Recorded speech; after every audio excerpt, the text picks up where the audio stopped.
I lied to you. Back in 2014, I met up with a songwriting friend of mine called Helen Boulding. I was writing a lot at the time, but on this particular day, I just wanted to write something super, super simple.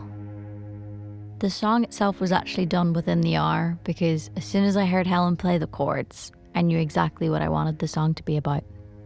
I turned up that day in a very broken mood.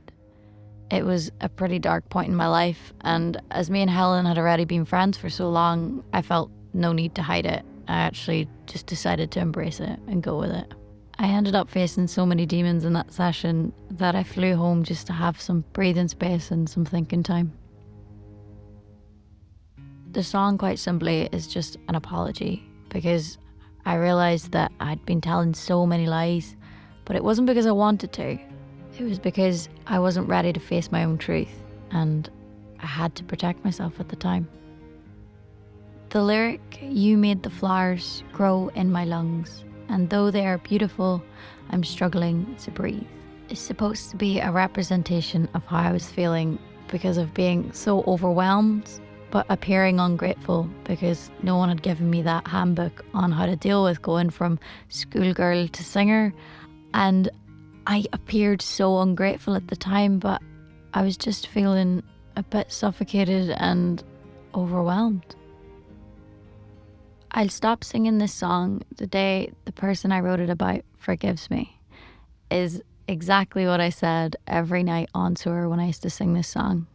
And when people would come up and ask me who it was about, I refused to tell them because I wasn't ready. But now I am. But that may have been another lie because I am going to keep singing this song. As I'm not one for half-hearted apologies, I had to ensure that I went all out in recording this. Hence the 12-piece string section and other musicians, but not just any other musicians, two of my longest lasting that I owed a massive apology to as well because they saw me through some of my darkest times. I broke my indie rules for this song though.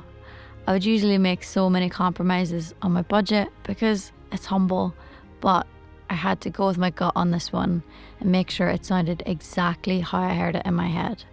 I even ended up recording 15 musicians in Metropolis and mastering the song in Abbey Road, much to the dismay of my accountant, but even he admits that he loves the song now too.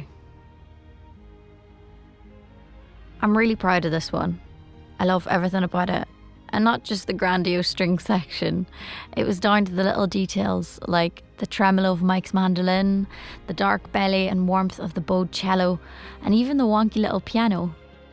I really wanted a moment in the song where the track could just breathe and you could hear the full force of all the instruments. So I had to add an instrumental section in there. Gotta get my money's worth. Now when I hear this song, I guess I have amazing memories from the day. In a room with old friends who mean the world to me, doing the thing we love most, making honest music. The indie way.